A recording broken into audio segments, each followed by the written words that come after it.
This information was taken from the webpage of Michigan State University. The land Michigan State's main campus is on was occupied by indigenous peoples in the 1819 Treaty of Saginaw.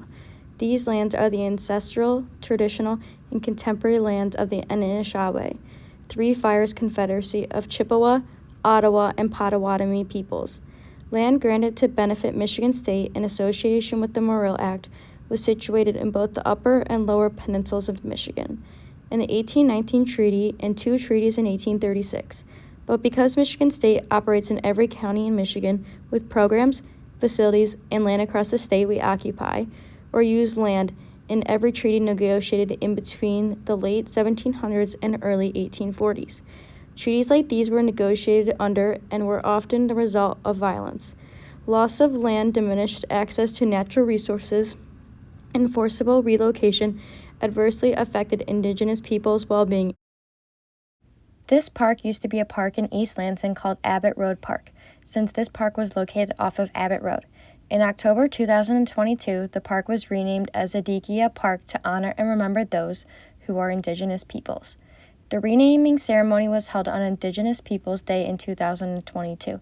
The city of East Lansing chose to take this step in renaming the park because they believe that it honors those of indigenous backgrounds and commemorates the land that was stolen in order to create our university. They also believe that this change will make the community of East Lansing a more inclusive place for all. Abbott Road in Abbott Hall is named after the third president of the Michigan Agricultural College, now known as Michigan State University, Theophilus Capon Abbott. He was a president at the Michigan Agricultural College from 1862 to 1884. At Michigan Agricultural College, Abbott was also a professor in English.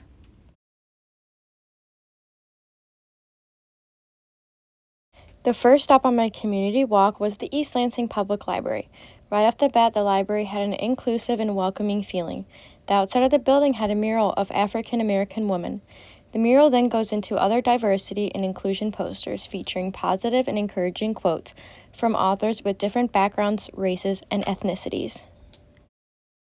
Also on the outside of the East Lansing Public Library, there was a sign reading, "Libraries are for everyone," in English, but also including the same message but displaying that in 3 other languages.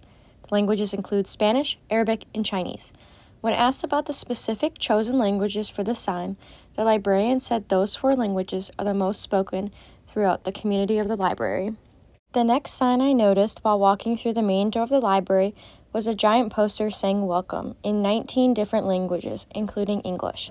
At the bottom it says East Lansing Public Library, so it reads "Welcome to East Lansing Public Library." I thought this was a super inclusive poster to add right while walking in, making sure people who may speak other languages feel welcome and included in the library atmosphere. The next thing I did at the library was I talked to the librarian and asked where I might find books of other languages, or books for English language learners. The librarian guided me to a section where I was informed the section was called the Community Language Collection. The collection included books for children and adults in several languages, such as French, Arabic, German, Italian, Spanish, Japanese, Korean, Persian, and Russian. After conversing with the librarian on why these books of these particular languages were selected for this section of the library, the librarian's response was that these are some of the most common languages spoken. In the collection of community language books, they had a subsection called ESOL, meaning English speakers of other languages. This section included easy readers in English, which are meant for students or adults learning English that you would find in an English-speaking classroom where students are learning how to read and write in English.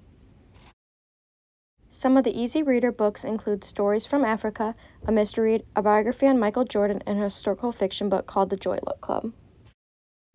Another part of the community language collection including books focused on language learning. The books were centered for people learning English, including dictionaries, phrase, verb, and grammar books.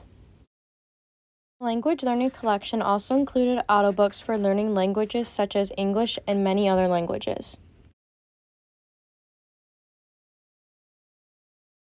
My second stop on my community walk was at the East Lansing Hannah Community Center.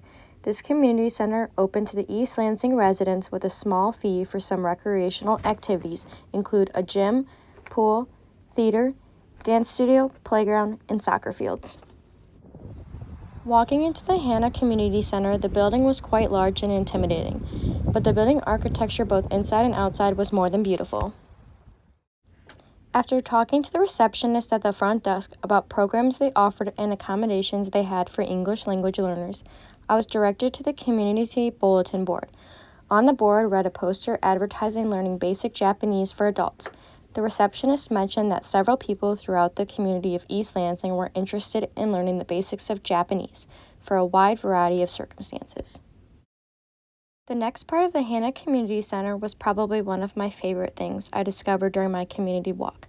It was a collection of donated Chinese calligraphy brushes from Bone and Stone. In the community center, they had an office for diversity, equity, and inclusion that makes sure the community center and other places in the community are equally represented, no matter the race, ethnic group, gender, or other things of the citizens of East Lansing. My third stop on my community walk was the Martin Luther Chapel. This religious place of worship is focused on the religion of Lutheran. This poster is advertising men and women who want to improve their English through casual conversation with native English speakers. I thought this was super inclusive to the non-English speakers and a great way to make them feel welcome in our community. This was another poster advertising Conversation Partner Ministry for MSU international students and their families to help them transition to learning English while learning about their ministry. Next, I found this poster about short-term mission trips with the name of the countries written in their home language. My fourth and final stop on my community walk was Charlie Kang's, a Chinese and Korean restaurant on Grand River Avenue. As I walked in the door, I noticed a sign to pull the door in Korean. Inside Charlie Kang's was a visual drink menu showing some of the drink options written in Chinese and Korean. Next, I talked to the server who explained that most of the staff had some sort of Asian heritage, but they spoke English at the restaurant and various other languages at home. She walked me through the menu, which most of the dishes were traditional Korean or Chinese dishes, and most were written in either language on the menu. I also noticed that a lot of the decorations on the wall were pictures and places in Korea or China. I also noticed a lot of the condiments that were offered at the restaurant were representing one of the languages of Korean or Chinese. And finally, when I left the restaurant Charlie Kang's, there was another sign telling you to push the door in Korean.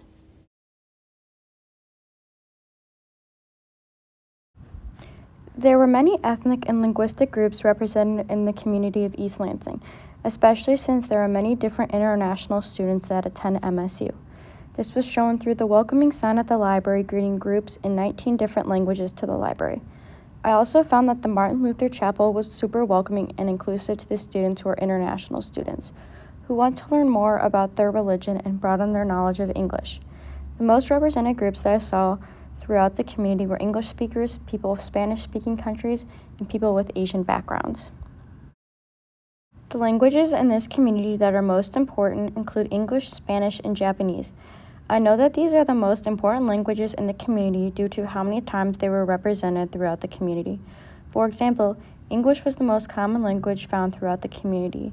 English was represented as the most common spoken language and was the most predominant language throughout the stops that I made at the library, community center, Charlie Kang's, and the Martin Luther Chapel. The second most noticeable language in the community was Spanish. This was seen through the many books for children and adults that the library had in Spanish. In the languages collection, Spanish was the biggest section of books. The third language that I thought had a big impact on the community was Japanese, as this was seen to have a large impact at the Hannah Community Center surrounding the fact that many residents wanted a Japanese class for many different circumstances. The amount of English throughout the community is similar to my language practice because my first language is English. English is what I read, speak, and write in. So I thought the community was very inclusive for people like me who are English speakers, but some people whose first language may not be English probably have a tougher time because they are underrepresented in the community. I think that the best place to find resources in the community for my students' home languages would be the public library, since they have books of all languages for both children and adults. I think that the most helpful resources to get easy access to for my students and the families would be books, audiobooks, dictionaries, and tapes. I also believe that the library has several programs for students who are learning English. I think the hardest resource to access for a student and their family would be worksheets that go along with what we are learning in their home language. To make the work easier to understand, sometimes the student could be given work in their home language, but it would be hard to find the work in their home language that would match what we are learning. The implications for this assignment that can be useful in my future teaching practices include making a classroom more inclusive for students and having a representation of other cultures, languages, and other important identity features in my classroom. English in the community of East Lansing is the most common language, but we also have so many students from different backgrounds who also want to be represented, who may feel left out or not enough because they don't see themselves as the same as the other children, because they don't see themselves in children's books or see themselves represented in the classroom. So it is my job as a teacher to make all my kids feel welcomed and inclusive inside. Most signs in the classroom are English, especially reflecting on the fact that my first language is English, but I want to incorporate many other languages in my classroom, and doing so will make my students feel more welcomed and included in my classroom.